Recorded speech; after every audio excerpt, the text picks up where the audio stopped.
ওই টঙ্গীর ময়দানে ইস্তেমার মাঠে এই গ্রুপটা যারা আলেম ওলামা, আলেমদের সাথী, আলেমদের পক্ষের সাথী, দাওয়াত ও তাবলীগের সাথী, যারা আলেমদের পরামর্শ অনুযায়ী চলে, রাতের অন্ধকারে এই বাহিনীটা 2018 সালে আলেমদের উপরে, মাদ্রাসার ছাত্রদের উপরে, দাওয়াত ও তাবলীগের সাথীদের উপরে আক্রমণ করেছিল। সেই সময় তারা হত্যাকাণ্ড ঘটিয়েছিল। ওলামায়ে কেরাম বলেছেন, যারা রাতের অন্ধকারে এইরকম ভাবে নিরীহ মুসলিম আলেমদের উপরে, মাদ্রাসার ছাত্রদের উপরে এবং তাওহীদি জনতার উপরে নৃশংস হত্যাকাণ্ড চালিয়েছে, এরা আসলে তাবলীগী নয়, এরা সন্ত্রাসী। এই মজলিসে খুলনা মাদ্রাসার ছাত্র উপস্থিত আছে। ওই মজমায় আক্রমণের শিকার হয়েছিল। আমার মনে পড়ে, আব্দুল ওয়াহাব তুমি কি ছিল না? আমি শুনেছিলাম ওই সময়, আজ থেকে প্রায় কত বছর, 6 বছর হয়ে গেছে। একটু দাঁড়াও, তুমি ওইদিকে তাকাও। এটা ছেলেটাকে দেখেন, মারতে মারতে কোথায় উঠেছিল? 3 তলায় না? 3 তলা থেকে পরে কি করতে হয়েছে? 3 তলা থেকে আবার লাফ দিয়ে ধাক্কা দিয়ে নিচে ফেলে দিয়েছে। 3 তলা থেকে ধাক্কা দিয়ে ফেলে দিয়েছে। নিচে মনে হয় কম্বলের দোকান ছিল। আল্লাহ তাআলা হেফাজত করেছেন। ওই 3 তলা থেকে ছাদের উপর থেকে ধাক্কা দিয়ে ফেলে দিয়েছে, কম্বলের দোকানের উপরে বসো। শুনেছিলাম কিছু পুলিশ ভাই সহযোগিতা করে কিছু টাকা পয়সা দিয়ে তাদেরকে এই মাদ্রাসায় পাঠিয়ে দেওয়ার ব্যবস্থা করেছে। পুলিশের ভিতরে দয়া আসছে, কিন্তু সন্ত্রাসীরা দয়া করে নাই। মাদ্রাসার ছাত্র, অসহায় ছাত্র মারতে মারতে ছাদে উঠাইছে, টয়লেট পর্যন্ত নিয়েছে, ছাদের উপর থেকে ধাক্কা দিয়েছে, ফেলে দিয়েছে। তাদেরকে আপনি তাবলীগ মনে করেন কিভাবে? বলে কিছু মানুষ আছে, বলে যে আলেমরা কেন চিল্লায়, যে এরাও তাবলীগ করে, তারাও তাবলীগ করে, জুবাইর পন্থীরাও তাবলীগী, মাওলানা সাদের অনুসারী তারাও তাবলীগী। আপনি দুই পক্ষকে একরকম মনে করেন কিভাবে? দুই পক্ষ তো এক হইতে পারে না। ওলামায়ে কেরামের সঙ্গে যারা আছে তারা হলো প্রকৃত তাবলীগী। ওলামায়ে কেরামের বিপক্ষে মাওলানা সাদের অনুসারী, পথভ্রষ্ট বিপক্ষে মাওলানা সাদের অনুসারী যারা, তারা তাবলীগী নয়, তারা সন্ত্রাসী, তারা সন্ত্রাসী।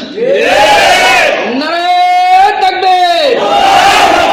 ইয়াতাতীদের আস্তানা ভেঙে দাও, ভেঙে দাও! ইয়াতাতীদের আস্তানা ভেঙে দাও, ভেঙে দাও! উলামায়ে ইকরাম যেখানে, আমরা সেখানে। উলামায়ে ইকরাম নাই যেখানে, আমরা নাই সেখানে। নারায়ে তাকবীর! আল্লাহু আকবার! আফসোস লাগে সেই ঘটনা আবার পুনরাবৃত্তি ঘটল। 2 দিন আগে সামনে বিশ্ব ইজতেমা আসতেছে। বিশ্ব ইজতেমাকে উপলক্ষ করে কাজ করতে হবে, অনেক কাজ, বিশাল বড় আয়োজন, কাজ তো করতে হবে। ছোট একটা মাহফিল করতে কত পরিশ্রম করতে হয়, কত প্রস্তুতি নিতে হয়। আর সেখানে তো শুধু বাংলাদেশ নয়, বিদেশ থেকে বহু হাজার হাজার মেহমান সেখানে আসে। বিশাল বড় আয়োজন, হাজার হাজার পুলিশ সেখানে মোতায়েন করা হয়, র্যাব বাহিনীকে মোতায়েন করা হয় নিরাপত্তার জন্য। সেখানে কাজ চলতেছে, অনেকদিন আগে থেকে সেখানে কাজ চলতেছে। এর আগে 5 দিনের ট্যুর গেছে আলেম ওলামাদের তত্ত্বাবধানে। আলেমদের দাবি, বিপরীত গ্রুপ যারা আছে, যারা পথভ্রষ্ট মাওলানা সাদের অনুসারী, তারা যদি তাবলীগ করতে চায় তাহলে ওলামায়ে কেরামের পরামর্শ অনুযায়ী কাজ করতে হবে।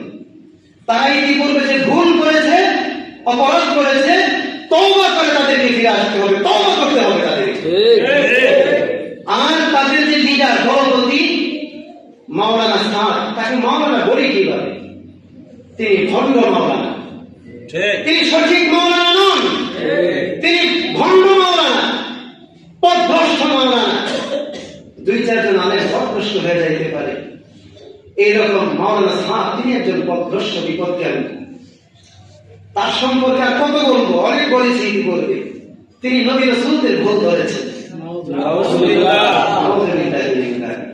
অমুক নবী এই ভুল করেছেন, অমুক নবী এই ভুল করেছেন। তিনি বহু ভুল করেছেন, এমন বলেছেন বর্তমানে যে আমরা টাচ মোবাইল ব্যবহার করি, এই টাচ মোবাইল পকেটে নিয়ে নামাজ পড়লে কি হবে না?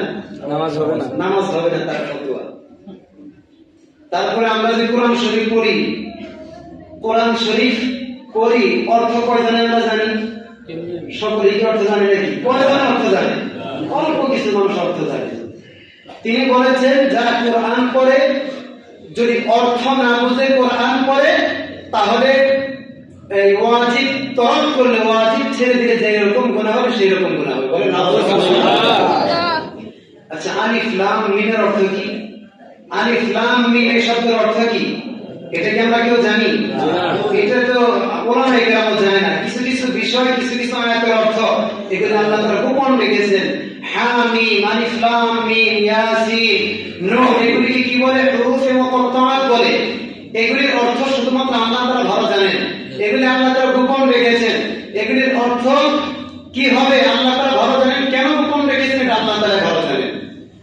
তে মাওলানা সাদ তিনি বিপদগামী, পথভ্রষ্ট, তার অনুসারীরা বারবার সন্ত্রাসী কর্মকাণ্ড করতেছে। 2 দিন পূর্বে সেখানে রাত্রিতে অতর্কিত হামলা করে 4 নবী প্রেমিক মানুষকে, আলেম আমাদের পক্ষে অবস্থানকারী 4 জন তাবলীগের সাথীকে হত্যা করেছে, শহীদ করে দিয়েছে। শত শত মানুষকে তারা জখম করেছে।